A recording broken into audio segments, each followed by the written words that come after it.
Hello and welcome back to the Q&A. So as always, if you have questions or anything like that, you can leave them down in the video description. Before I jump into the main video itself, I just want to say right now, this video may not be as long as they usually are. I've been awake for 38 hours. It's great. Yeah, exam in 2 days, but after that, I'm totally free, and hopefully, that'll mean I'll be free for the, well, look, WildStar comes out on the 3rd of June, right? So maybe the Warlords Alpha is going to come out around the same time. Not sure though, I'll probably talk about that in a later video. Anyway, we've got a whole bunch of questions on the list, so let's get into them. First of all, we have a question from Good Time Buddies, who said, what are your thoughts on Everquest Next? From what we've seen of the game, do you think it will be successful or flop like ESO? Well, I think first of all, you can't really say that ESO flopped. I think that it perhaps flopped in regards to some people's expectations for its quality. I think a lot of Elder Scrolls players who maybe weren't used to the kind of MMO trappings were probably rather disappointed by the game, honestly.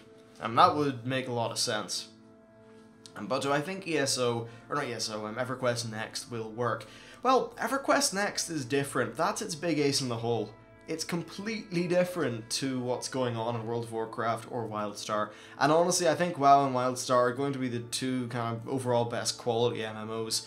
Well, you know, in a few months when Warlords of Draenor releases. I think WoW definitely does need Warlords of Draenor to stay competitive with WildStar, though. I think, just based on features and things, like WildStar would nearly crush WoW if it wasn't for Warlords just sort of polishing everything, you know, polishing all the stuff up and making things better. Maybe not crush, but at least be an extreme sort of bit of competition. So I think there'll probably be an equilibrium between WildStar and WoW, and then when EverQuest Next comes out, because it will be free to play, there's not going to be much of a choice there in terms of it's like they're not really fighting for a sub fee. You can play WoW and then play EverQuest Next. Same goes for WildStar. And I think the game is going to work because it's so unique. It's got a very powerful building, like set of building tools. And they're really cool, really useful. I found some of the resource gathering to be really dull, but look, the building's fun. You can make really cool stuff, at least in landmarks, so I guess the landmark-ish elements in EverQuest Next will probably be good. But we just don't know enough about EverQuest Next at this stage to really give a full, like, assertion on how good it could be. I think that the player-generated content in it could be really cool, and overall, it should just be a pretty good game. Now, currently we don't have combat in EverQuest Next landmark, so that's, like, a pretty important thing to have missing in the alpha. When we do have combat in that, I'll probably give it a check out and see what it's like. But, yeah, combat's very important. I think WoW and WildStar both got very good combat. Slightly different in that WildStar is very much like all skill shots and things with targeting cones and radiuses and stuff. I think that is cool for WildStar, but I just think it's a little bit much, everything just being a cone on the ground. Whatever. Still, I think EverQuest Next is going to do decently because it's different and it's not really competing with anything else. I mean, okay, it could compete with Minecraft, but yeah, it's Minecraft. I think a lot of the Minecraft crowd will probably jump into this and play it because it's free. That would make a lot of sense.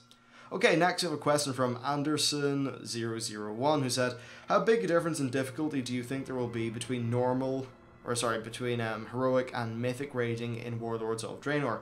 As of today, normal raids are easy as hell, while heroics are extremely difficult, which kind of messes up the progression curve. I'm not too sure if I'd agree with, like, heroics being such a giant jump. You think, like, yeah, normal raids aren't crazy hard, but I think it's okay the way it is. I don't think they would want to make normals any harder, and I think mythic/heroic should still be just as much of an increase as it is now, because that's what provides challenge to those players. So absolutely, I think just keep it the way things are at the minute. I don't think that there should be a smooth progression curve as you go. I think LFR is like, okay, look, it doesn't count. We're talking about organized raiding here. So starting off at flex/normal and warlords, that's going to be accessible for everyone, but you're still going to need to not be shit. Then normal is going to be a decent bit harder. You're going to need to know your stuff if you want to succeed in normal. But heroic, I am fine with that just being a massive increase in difficulty, because that's just how I think heroic should be. It should be ultra challenging. It should be an absolute crazy achievement to kill a main boss on heroic, and that's just how they should balance the game. I don't think there should be a smooth curve there. from a design perspective, because if it was a smooth curve, then everyone would just, chug their way through flex, chug their way through normal, go through heroic, or, just do the same with the Warlords of Draenor or equivalents. But yeah, I don't think that would be a good way of doing it. Just, yeah, make Mythics ultra hard. And a lot of people are going to probably say, or not a lot, 2 people are probably going to say, oh, you're just saying that because you're an elitist prick. Ugh. No, I'm not. I probably won't see half the Mythics in the expansion, but I think that's where Mythic should be. And in regard to that tier gear that drops off Mythics, look, I won't do those Mythics, therefore I don't deserve that gear. That is how a reward system works. So yeah, that's my opinion and all that. Okay, next we have a question from iGizmoTech, who said, hey, what are your thoughts on an epic in-game battle between the remaining Old Gods in Azeroth versus the Titans? Also, do you think it would be gratifying if they were to reward the heroes with great treasures? I like great treasures, and I like being heroic, so I will take great treasures. Unfortunately, I have absolutely no idea what you meant specifically about treasures, but yeah, treasures. Maybe, do you mean like just sort of more sort of cool, like challenge mode, crazy transmog looking gear, like what they're doing with some of the new heroic tier? Yeah, sure, stuff like that, awesome. Though, lore-wise, I think giant battle between Old Gods and Titans would be a fantastic expansion. I want to see the Titans back again. I'd actually like it if maybe the Titans weren't just one paragon of good. Maybe they could have like a second sort of side to them, or, something to make them more interesting than just, oh, hello, we're the good guys from space.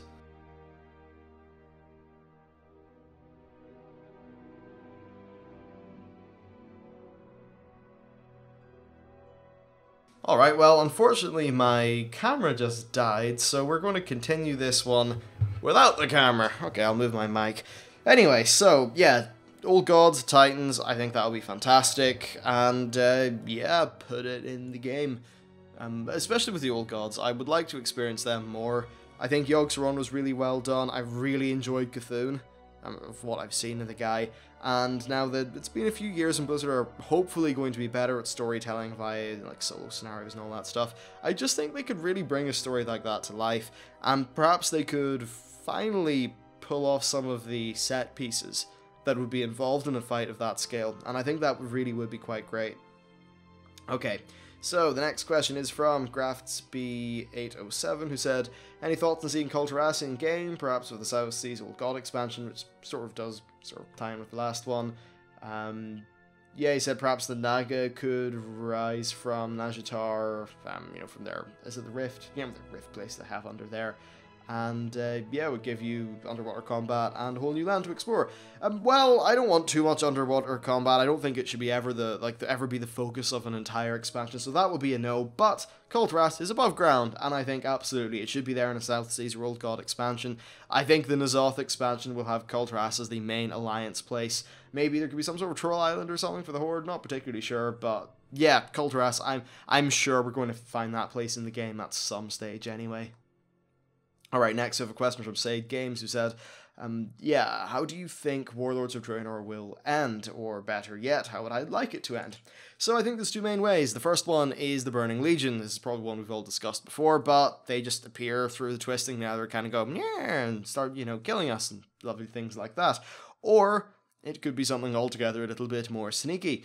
Kairos Dormu's kind of turned evil. I'm pretty sure Rathian betrays us in some form. So the 2 of them could pull off something. Maybe it could involve the Bronze Dragonflight. Not the Bronze, the chromatic dragon people. They're not chromatic. The evil Infinite Dragonflight, that's it. So I think they could be involved. That would be pretty cool. It would be strange actually having the Infinite Dragonflight as the end boss of an expansion. Not 100% sure. In general, I kind of like it when we go into an expansion knowing, there's a big bad guy. I think it was pretty cool in Burning Crusade. It was like, oh yeah, Illidan. Or Wrath, whereas, oh, freaking Arthas, or in, Deathwing with Cataclysm. Whereas here we're just kind of going in, it's like, oh yeah, you need to kill a bunch of orcs. And yeah, that's cool, it's savage and brutal and stuff, but it would be nice to see what the big bad is. Maybe we'll find that out pretty quickly, though. Not 100% sure, we just don't know, they haven't told us yet. And actually, I don't think they're going to tell us. It seems like they're trying to keep the end boss a little bit more of a mystery. And, hey, fair enough. If they can pull off an interesting surprise, then more power to them. Okay, so next we have a question from Dorian Strang, who said, would I like to see a revamped version of the old Warcraft RTSs? So, okay, in terms of revamp, as in they just remake the game in a new engine, as much as I would like that, for the games, I don't know, I think I'd prefer Warcraft 4, honestly. And it would be pretty cool to have Warcraft 1 and 2 remade in a modern end, like, you know, fully remade, redone, new voice acting and all that. But I wouldn't want them to kind of retcon, well, not retcon overall lore, but maybe they actually, yeah, they could probably fix up some of the old lore, because look, back then, they weren't really paying a great deal of attention to their writing. It was a new franchise from a developer who was not the developer of World of Warcraft at that time. So maybe they could fix up some things like that. But overall, like, yeah, I'd rather just have Warcraft 4, and then we could just sort of keep on moving, because they've already retconned a few things, I'm sure, in Warcraft. And, yeah, really onwards and upwards is what I'm thinking, instead of just revamping the old stuff. I think Warcraft 4, maybe that could come on after StarCraft 2 has its whole saga finished. Though, maybe they just want to move on to StarCraft 3. I've got no idea what they would do for StarCraft 3, actually. I'm sort of, you know, it's sad. I think they really kind of dropped the ball in StarCraft 2. They could have made that into some giant, like, you know, not LoL-sized, maybe Dota-sized esport, but they just didn't support it as well as Valve or Riot did for their games, so unfortunate. We'll see what happens. So, yeah, that is... no, actually, we have one more question. I don't have the name here, but the first question is, in Siege of Orgrimmar, we saw Sylvanas wanting to resurrect the Fallen Blood Elves as undead. Do I think it would be possible that she could res the Worgen, since they're basically cursed humans? I would imagine so. I don't see any part of the Worgen stuff that would prevent that, and I'm pretty sure druids can be resurrected from the dead, or, you know, risen up via her means. I think, anyway. I don't know if they're a playable class for undead, but I'd imagine any dead thing can be reanimated, so yeah, that's my answer to that. Probably yes. And then the second question is, do you think a balanced PvP environment is possible with gear difference, for example, eye levels in battlegrounds and arenas? No, if you're talking about strict balance, gear would have to be normalized if you were to attain that.